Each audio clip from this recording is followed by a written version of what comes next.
Citoyennes, citoyens, bonjour et bienvenue dans ce nouveau dossier de l'espace. En 1905, la publication de la théorie de la relativité restreinte est venue poser une limite dure aux possibilités de voyage de l'espèce humaine.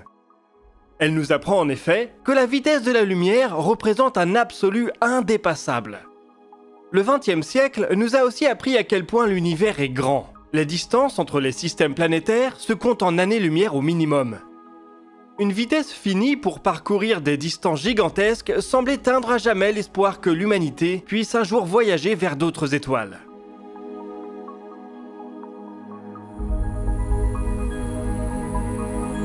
La seule solution serait de pouvoir voyager plus vite que la lumière. Une possibilité que la science-fiction a beaucoup explorée, mais qui est exclue du champ de la physique. Face à un problème insoluble, il est souvent bon de revenir sur la formulation de l'énoncé. Est-il vraiment nécessaire de se déplacer pour voyager? Peut-on changer de position par rapport à d'autres objets de l'univers sans allumer de moteur, sans faire appel au principe d'action-réaction, mais en jouant avec les propriétés de l'espace-temps lui-même? C'est parmi ces interrogations qu'est née la métrique d'Alcubierre, une méthode très hypothétique qui permettrait à un vaisseau d'atteindre une destination lointaine avant un photon qui serait parti en même temps que lui.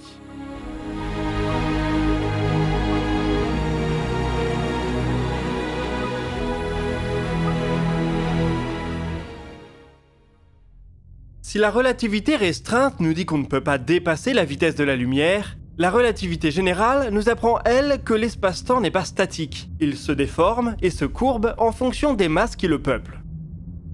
À partir de là, il devient possible d'imaginer déformer l'espace-temps de manière artificielle. Ces déformations ne sont d'ailleurs pas soumises à des limites de vitesse. Il est ainsi théoriquement possible de détendre ou de contracter des régions de l'espace-temps plus vite que la lumière. C'est un phénomène qui est naturellement présent dans l'univers. Lorsqu'on observe des galaxies à différentes distances, on constate que les plus lointaines s'éloignent de nous plus vite que les plus proches. Cela est dû à l'expansion accélérée de l'univers. Si on remonte suffisamment loin, vers des galaxies très anciennes, on peut constater qu'elles s'éloignent de nous plus vite que la vitesse de la lumière. Ce n'est pourtant pas une violation de la relativité restreinte. Ces galaxies bougent à peine dans l'espace. Les plus véloces d'entre elles peuvent peut-être atteindre 1 ou 2% de la vitesse de la lumière. C'est l'espace-temps lui-même qui se détend à des vitesses prodigieuses, sur des échelles suffisamment grandes.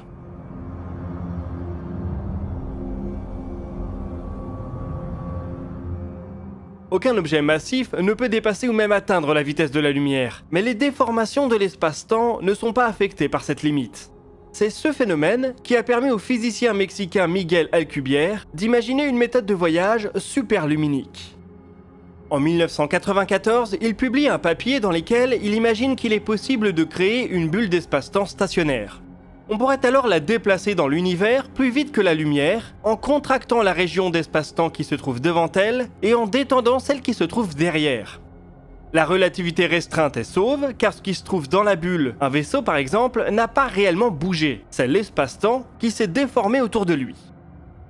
Bon, dit comme ça a l'air simple. Mais évidemment, mettre en pratique une telle méthode est affreusement compliqué. Toute la masse et l'énergie qu'on observe dans l'univers produisent une courbure positive de l'espace-temps. C'est-à-dire que les objets massifs font tomber les choses vers eux.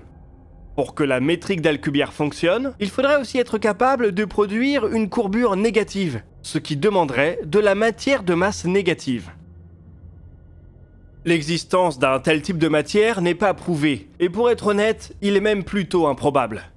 Disons que pour le moment, son inexistence n'est pas prouvée non plus. La porte de la métrique d'Alcubierre reste donc ouverte.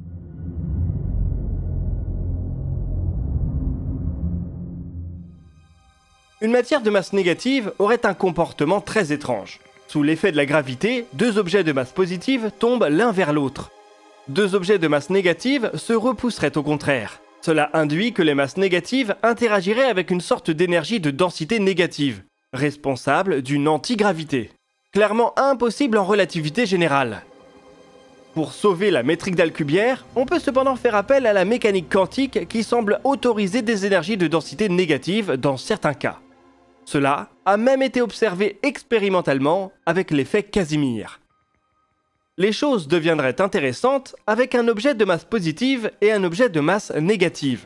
Le premier attirerait le second, tandis que le second repousserait le premier.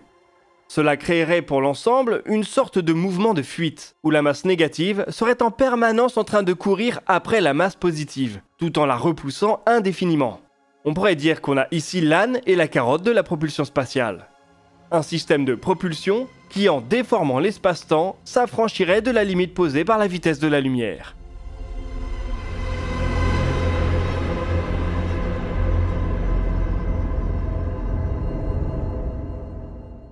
Un tel dispositif pose, comme vous le voyez, d'énormes difficultés théoriques, auxquelles il faudrait aussi ajouter des difficultés pratiques.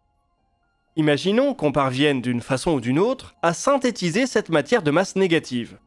Elle serait très difficile à manipuler, pour par exemple l'approcher de notre vaisseau, puisqu'elle repousserait toute matière classique. Pour faire voyager un vaisseau de taille appréciable sur de longues distances, il en faudrait en plus des quantités phénoménales. Même constat pour la matière de masse positive. Plus simple à manipuler, il faudrait tout de même être capable d'en accumuler des masses énormes en un endroit.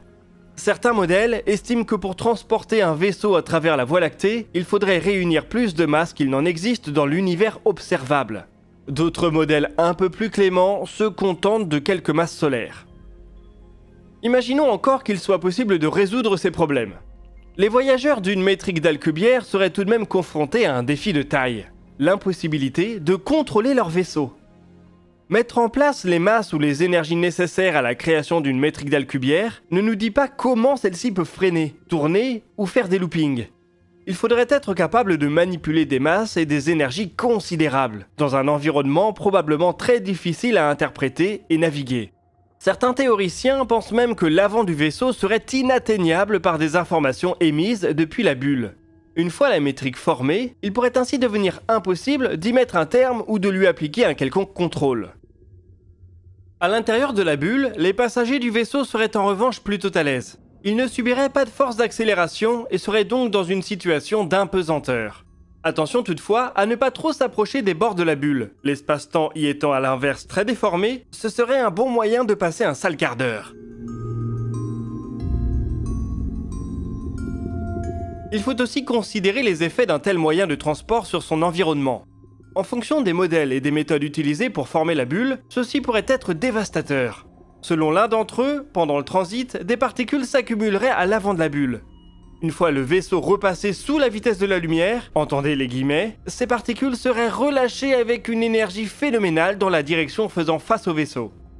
Autrement dit, voyager vers une destination serait la garantie de complètement irradier celle-ci, ce qui présente un intérêt limité.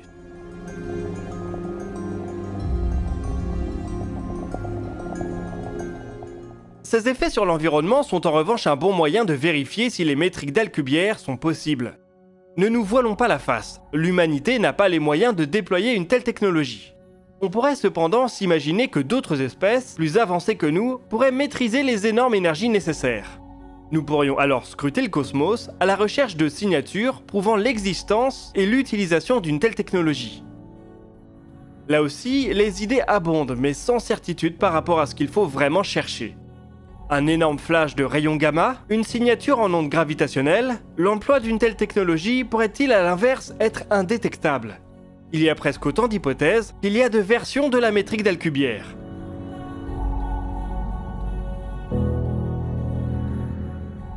Presque 30 ans après la publication originale, de nombreuses propositions ont été faites pour explorer sa faisabilité ou tenter de diminuer théoriquement la difficulté de la tâche.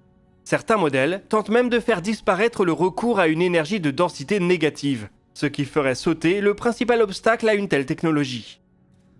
D'autres chercheurs se sont même attaqués à des travaux expérimentaux, pour tenter de créer des sortes de mini-bulles d'Alcubierre à l'échelle du nanomètre.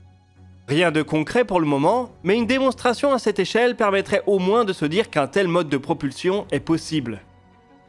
La principale application de la métrique d'Alcubierre aujourd'hui est en effet de laisser ouverte la porte du voyage interstellaire, sans délai atrocement long et sans désynchronisation énorme entre les voyageurs et le reste de la galaxie. Le voyage spatial parfait tel que fantasmé par la science-fiction. C'est un moyen de surmonter la limite posée par la vitesse de la lumière. Il reste cependant complètement théorique et sa mise en pratique a de quoi faire planer de gros doutes. Il est ainsi fortement probable que la métrique d'Alcubierre restera à jamais un fantasme. Un moyen pour les étudiants en physique théorique de jouer avec des concepts mathématiques qui n'ont pas vraiment de pendant dans la réalité. Il se pourrait également que la réalité s'accorde en fait à cette construction improbable. Ce ne serait pas la première fois qu'un objet est découvert mathématiquement avant d'être confirmé par des observations. De tels objets peuvent en plus parfois défier l'imagination. Les trous noirs en sont un bon exemple.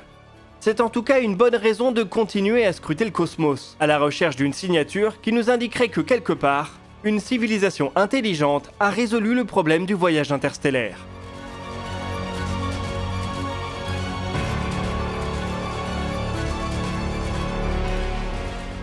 Nous voici en tout cas arrivés au bout de cette vidéo. Je vous invite à partager vos remarques et vos questions dans les commentaires. Nous répondrons à certaines d'entre elles dans la vidéo qui sortira le samedi 13 novembre à 17 h. Vous pouvez consulter la description pour retrouver des liens vers nos sources, nos réseaux sociaux et nos podcasts. Nous, on se donne rendez-vous la semaine prochaine pour un nouveau DNDE, et d'ici là, citoyennes, citoyens, portez-vous bien.